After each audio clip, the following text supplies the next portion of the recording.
Hello! So today I'm going to do my review of the Almond Cow.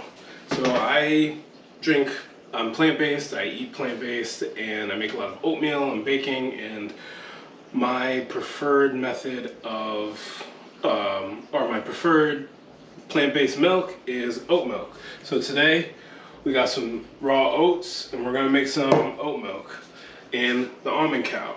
So first step to making oat milk is oats. So I got my oats here, my old-fashioned whole oats, and you want to take 2 cups of that and you want to soak it in cold water. So this is a 1/2 cup scooper that I use, so I use 2 of them to make it 1 full cup. And you just want to soak that in cold water for anywhere between 4 hours to overnight. And now that I put the oats in water, I'm going to cap it and put that in the refrigerator for the next 4 hours overnight, however long you have. While that's in the refrigerator, let's unbox the Almond Cow. So a little bit about the Almond Cow. I stumbled upon it when I realized that I buy so much almond milk.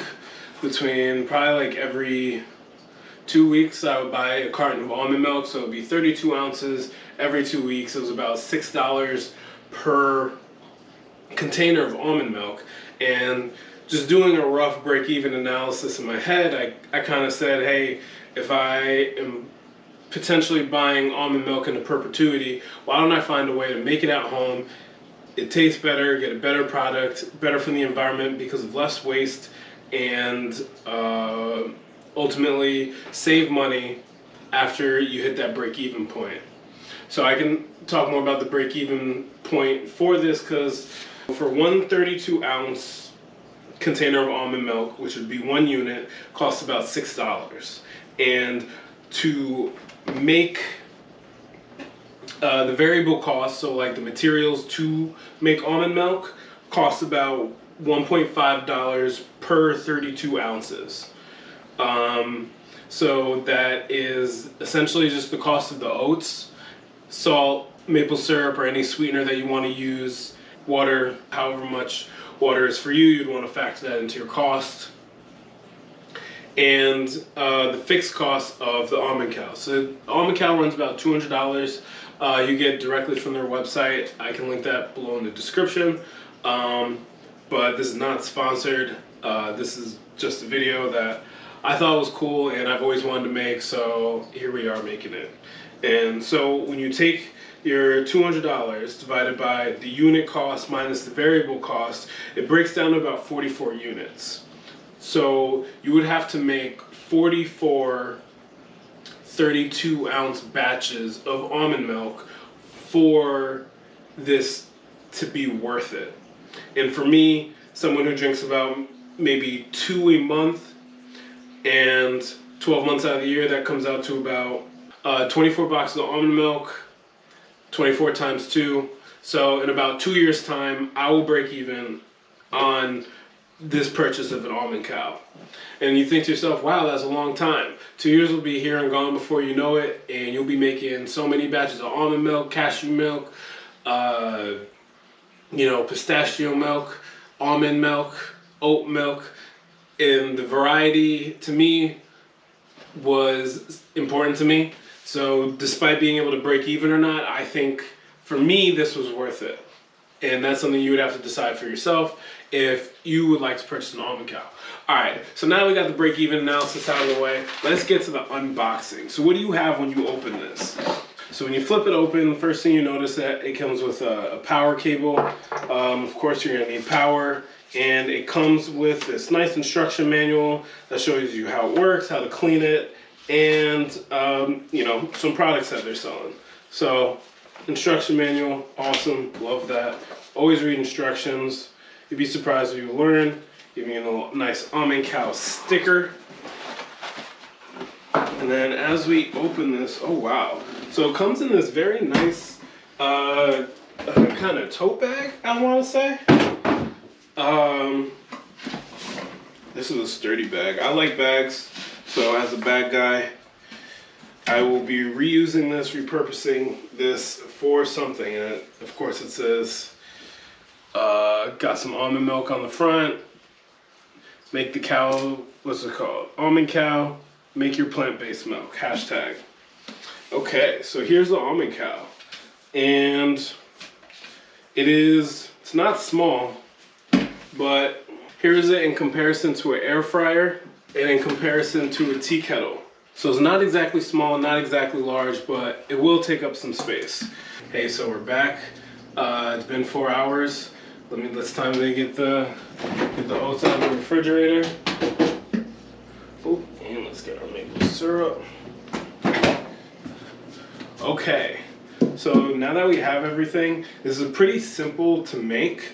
They recommend you use ice cold water. Warm water can make almond milk slimy. We have our almond milk, our Almond Cow. I keep saying almond milk. We're making oat milk with an Almond Cow. The Almond Cow is here. We got our oats. Strained and cold out the fridge, and we are going to make our oat milk with our Almond Cow. Okay, so lift up the top piece, and we got the chamber. I'm not sure if you can see this, but in the chamber they have nice little locking symbols there, let you know which way to lock it, unlock it. And of course I still have trouble. Grab my spatula to put my oats in the container.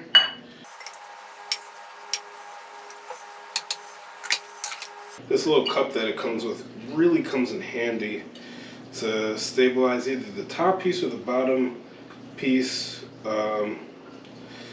Both. Of course, try not to make a mess, try not to miss anything. Okay, so now that we have all our oats in there, they recommend to use cold water. Ice water is what I got here.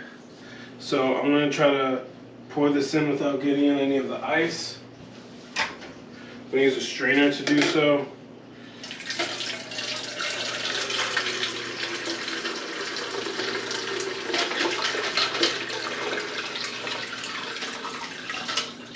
And also, this is 4 cups.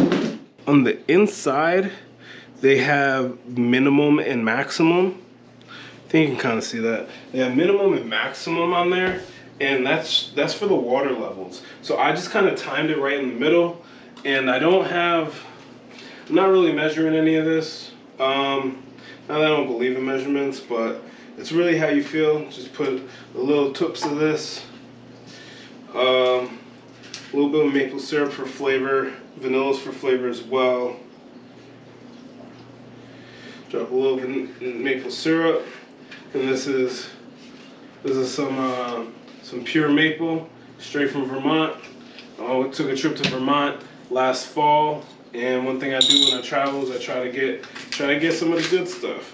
So I went to Vermont, was able to find some maple syrup, and it is coming in handy today.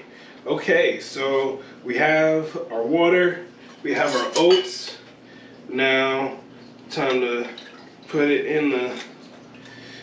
all together. Follow the lock signs. Okay, and then apparently how this thing works is so green light comes on the top when it's all plugged in, and now you click the button.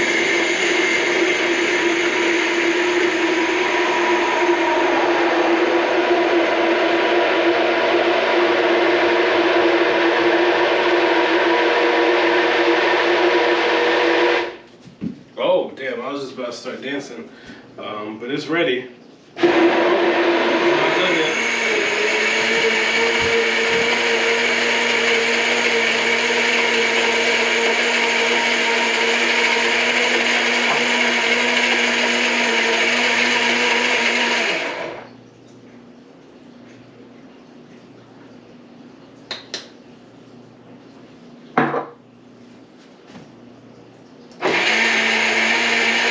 So it goes through these cycles, and the light is blinking, so that indicates to me that it isn't done.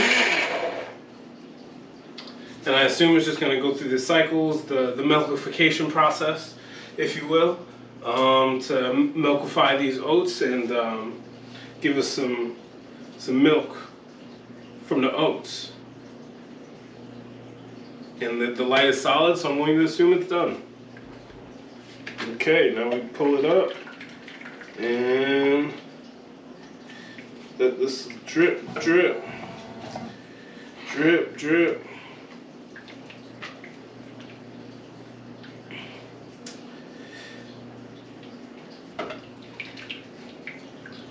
So now that this is done, I'm going to go ahead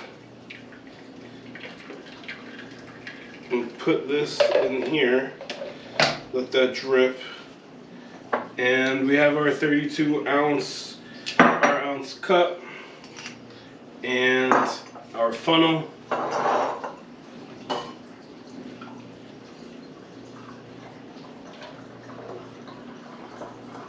I think when I started going plant-based and also try to cook more ethically or produce less waste when I cook, one of the biggest things that I found helpful when reusing jars is having this funnel.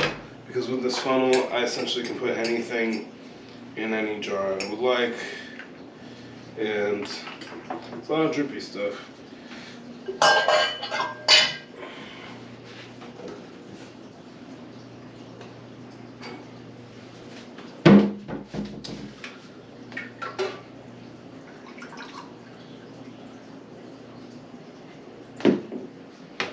And this is the taste test with the excess oat milk. Tastes pretty good.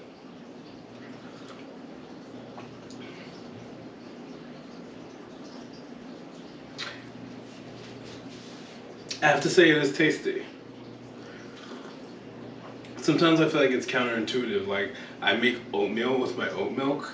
So essentially I separate the oats from with water just to put them in more oats, when in theory I could put the oats in the water and make oatmeal and not have to go through this process, but it doesn't taste the same. This is some damn good oat milk, if I do say so myself. I'm pretty happy about it. I am not sure how long this will stay fresh in the fridge. I'll definitely keep you updated on that. But here is, 1 cup of oats with the Almond Cow. Cheers. Thank you for watching.